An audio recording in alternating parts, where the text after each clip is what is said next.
Good morning all student. सभी का Shri Shyam education शिक्षण संस्थान में हार्दिक स्वागत है, अभिनंदन है। तो अपना जो सब्जेक्ट है वह है पॉलिटिकल साइंस, राजनीति विज्ञान। बात करेंगे बीए पार्ट थर्ड की।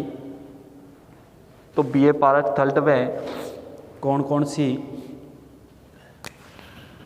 बातें पढ़ रहे थे उनका अध्ययन करेंगे। BA part BA part second की बात करेंगे। और चल रहा था अमेरिकी राष्ट्रपति कि अमेरिका का जो राष्ट्रपति है उसका निर्माण किस प्रकार से होता है उसका अध्ययन करेंगे। अमेरिकी राष्ट्रपति, तो हमने पढ़ा था अमेरिकी राष्ट्रपति की वेतन भत्ते पढ़ लिए थे। इसके बाद उम्मीदवारों का मनोनयन पढ़ लिया था कि उम्मीदवारों का मनोनयन किस प्रकार से होता है। 1500 से 3000 के मध्य प्रतिनिधियों की संख्या रहती है, उसका भी हमने अध्ययन किया था, चर्चाएं की थी। आज जो चर्चा करेंगे वो 2 नंबर चुनाव अभियान कि अमेरिकी राष्ट्रपति के लिए जो चुनाव अभियान चलता है उसके बारे में अध्ययन करेंगे कि किस प्रकार से चलता है। तो देखो कि उपराष्ट्रपति या फिर चुनाव अभियान की बात करें कि एक राष्ट्रपति मनोनीत उम्मीदवार के द्वारा एक दल की राष्ट्रीय समिति चुनी जाती है। एक क्या चुनी जाती है भाई? राष्ट्रीय समिति। एक किसका निर्माण किया जाता है कि जो उम्मीदवार जो व्यक्ति होता है उस दल से एक राष्ट्रीय समिति का निर्माण किया जाता है। कि जैसे बात करें कि अभी चुनाव हुए थे, उसमें ट्रंप चुनाव लड़ रहे थे तो उनकी ओर से, उनके दल की ओर से एक राष्ट्रीय समिति का निर्माण हुआ, या फिर बाइडेन जो उनके सामने जीते हैं उनकी तरफ से भी एक राष्ट्रीय समिति का निर्माण हुआ था। तो एक राष्ट्रीय समिति का निर्माण किया जाता है। अपना क्या करती है यह राष्ट्रीय समिति? अपना एक प्रधान चुनती है, अपना एक प्रधान। राष्ट्रीय समिति एक प्रधान चुनती है और एक कोषाध्यक्ष कि जो राष्ट्रपति के चुनाव के लिए जो राष्ट्रीय समिति बनती है वह एक प्रधान को चुनती है और एक किसको चुनती है? कोषाध्यक्ष को चुनती है। यह समिति कि अपने जो व्यक्ति राष्ट्रपति का चुनाव लड़ रहा है उसका प्रचार करती है कि जो अपने दल से या जिस दल से जो व्यक्ति राष्ट्रपति का चुनाव लड़ रहा है उस व्यक्ति का ये क्या करती है? प्रचार करती है, चुनाव अभियान चलाती है और अधिकतम $30,000 खर्च कर सकती है। प्रचार में कितने खर्च कर सकती है? $30,000 कि ये जो समिति है, एक दल है, वह अपने व्यक्ति का, जब प्रमुख व्यक्ति जो राष्ट्रपति का चुनाव लड़ रहा है उसका प्रचार करेगी तो अधिकतम $30,000 रुपये ही क्या कर सकती है? खर्च कर सकती है। बाकी रुपयों को क्या नहीं कर सकती? खर्च नहीं कर सकती। तो ये थी। और इसके बाद 3 नंबर निर्वाचन मंडल का आयोग। 3 नंबर क्या है? निर्वाचन मंडल पूछ लिया आपसे का चुनाव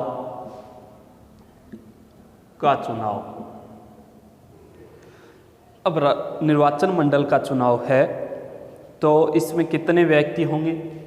2 व्यक्ति होंगे भी। दोनों दलों के एक व्यक्ति होंगे या जितने भी दल हैं उनके व्यक्ति होंगे। जाहिर सी बात है, उम्मीदवारों को शपथ लेनी होती है कि जितने भी 2 उम्मीदवार हैं, ऐसे मान लो 2 उम्मीदवार हैं तो दोनों को क्या लेनी होगी? शपथ लेनी होगी कि जो व्यक्ति राष्ट्रपति का चुनाव लड़ेगा उस व्यक्ति को क्या दिलवाई जाती है? शपथ दिलवाई जाती है कि वो किस प्रकार की कि अपने ही दल के व्यक्ति को मतदान करेंगे। किस प्रकार की शपथ होती है कि अपने ही दल का जो व्यक्ति, चाहे वो राष्ट्रपति का चुनाव लड़ रहा हो चाहे उपराष्ट्रपति का चुनाव लड़ रहा हो, जो अपने दल का व्यक्ति होगा उसको ही मतदान करेंगे, बाकी दूसरे दल के व्यक्ति को मतदान नहीं करेंगे। इसमें सदस्य संख्या पूछ ले इस मंडल की तो सदस्य संख्या हम कहेंगे कि इसकी जो सदस्य संख्या कितनी हो गई है उसकी बात करें तो इसकी जो सदस्य संख्या है वो 538 हो गई है।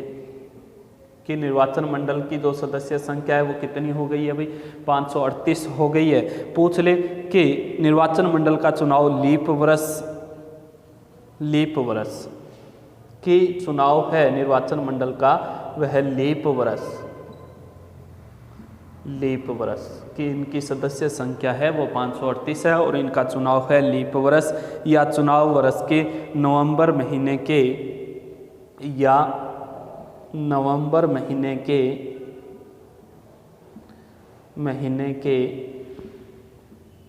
पूछ ले आपसे पहले मंगलवार को निर्धारित किया जाता है, पहले मंगलवार को। तो 538 जो सदस्य होते हैं जो निर्वाचन मंडल में आएंगे, अलग अलग दलों से व्यक्ति, वो अपने दल की ओर से शपथ लेते हैं कि जो अपने दल से जो व्यक्ति खड़ा होगा हम उसी की ओर मतदान करेंगे, दूसरे दल के व्यक्ति को मतदान नहीं करेंगे। चुनाव इनका लीप वर्ष में होगा या नवंबर के महीना का जो पहला मंगलवार होता है उसको होगा। इसके बाद पूछ ले आपसे कि आगे वाला कौन सा है, आगे वाला है 4 नंबर, निर्वाचन मंडल द्वारा राष्ट्रपति का। अब ये निर्वाचन मंडल है वो क्या करेगा, राष्ट्रपति का चुनाव करेगा। तो देखो किस प्रकार से करता है कि निर्वाचन मंडल में 538 जो व्यक्ति हैं वो क्या करेंगे, अब अमेरिकी राष्ट्रपति का चुनाव करेंगे। तो निर्वाचन मंडल द्वारा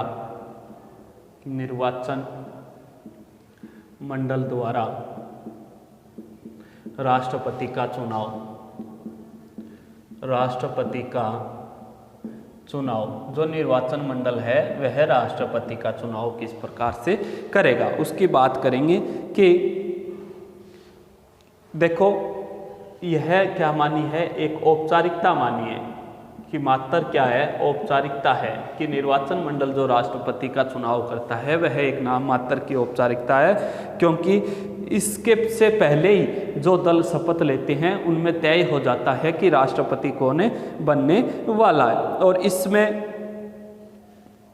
क्या किया जाता है कि जितने भी 538 जो सदस्य हैं वो दोनों मतदान करेंगे कि 538 जो निर्वाचन मंडल के सदस्य हैं वो अलग अलग व्यक्तियों के पक्ष में, अपने दलों के पक्ष में मतदान करेंगे। और मतदान होने के बाद जो मतदान संख्या है वह सीनेट के पास भेज दी जाती है। किसके पास, सीनेट के पास चली जाती है। और सीनेट का अध्यक्ष और कांग्रेस दोनों की, सीनेट का अध्यक्ष व कांग्रेस की संयुक्त बैठक होती है, संयुक्त बैठक कि कांग्रेस और सीनेट के अध्यक्ष की संयुक्त बैठक का आयोजन किया जाएगा और जिसमें मतों की गणना की जाती है कि 538 व्यक्तियों ने जो मत दिए हैं तो मतों की गणना होगी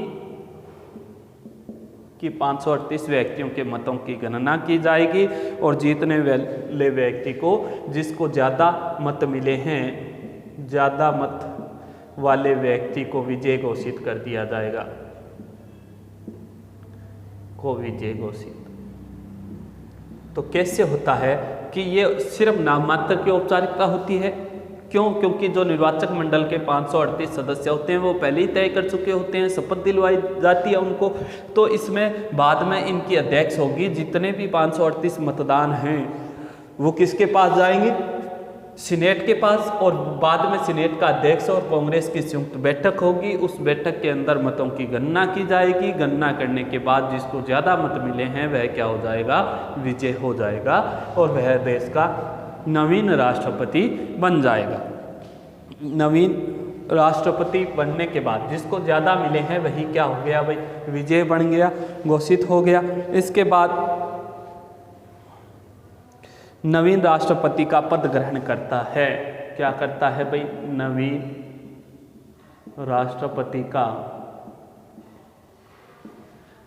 पद ग्रहण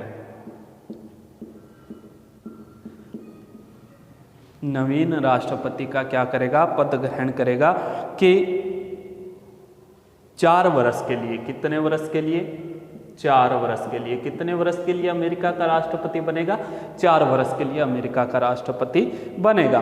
तो पूछ ले कि पहले ये था 1993 से पहले की बात करें कि 1993 से पहले ये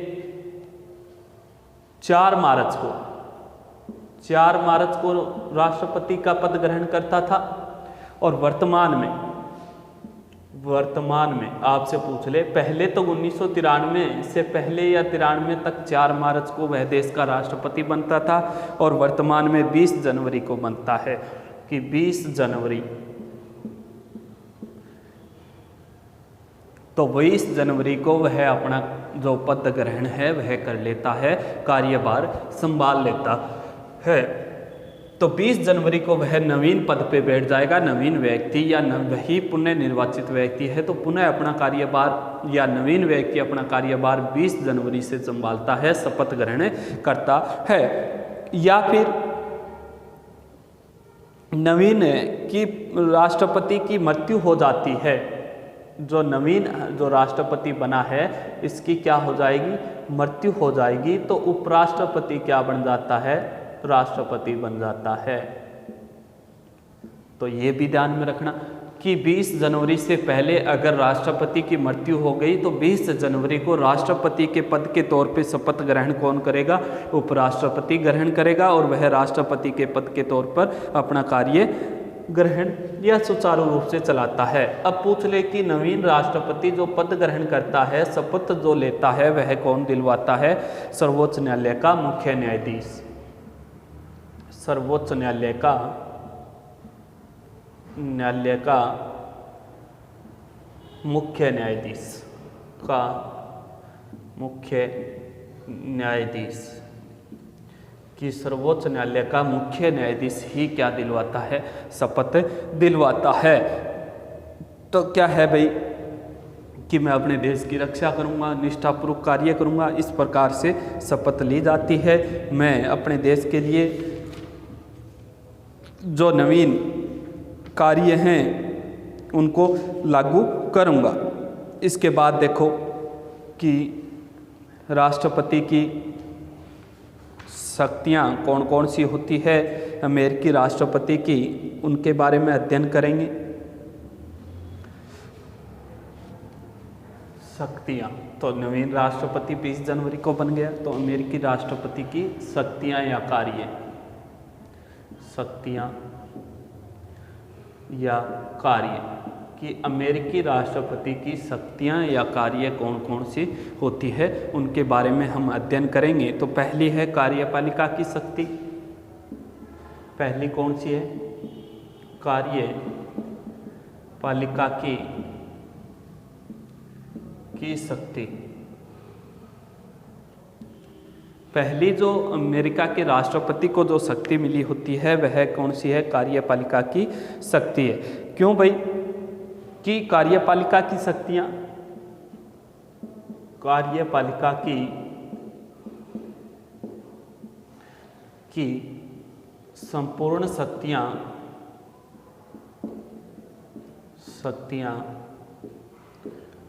राष्ट्रपति में निहित होगी।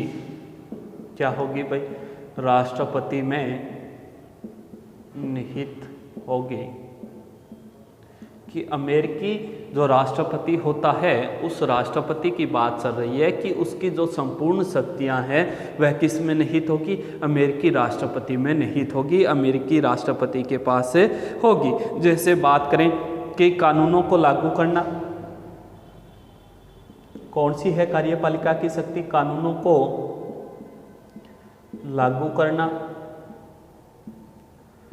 वह व्यवस्था बनाए रखना, वह व्यवस्था बनाए रखना।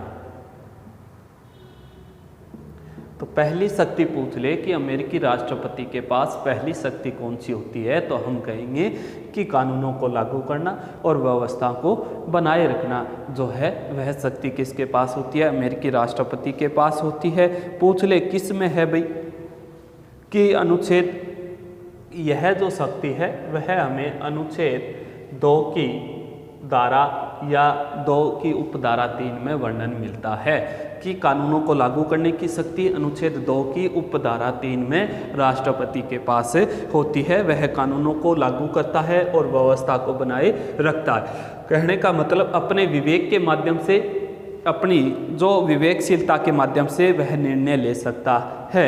2 नंबर पूछ ले आपसे कि किस प्रकार से करता है, तो 2 नंबर है प्रशासन का संचालन, कि अमेरिकी राष्ट्रपति क्या करता है भाई, प्रशासन का संचालन, प्रशासन का संचालन।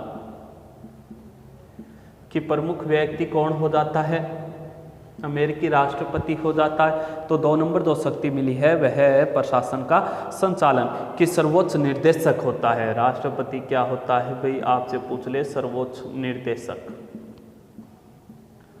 कि अमेरिकी जो राष्ट्रपति है वह क्या होता है, सर्वोच्च निर्देशक होता है। इसलिए प्रशासन का क्या करता है, संचालन करता है। कहने का मतलब है कि वह सर्वोच्च न्यायालय के निर्णयों के अनुरूप कार्य करता है। किसके अनुरूप, सर्वोच्च न्यायालयों के निर्णयों के अनुरूप कार्य करता है, कार्य, कि सर्वोच्च न्यायालय के निर्णयों के अनुरूप क्या करेगा, वह कार्य करेगा। तो हमने यहाँ तक पढ़ा कि सर्वोच्च न्यायालय के निर्णयों के अनुरूप कार्य करता है, आदेश जारी करता है, अध्यादेश जारी करता है, अनुदेश जारी करता है।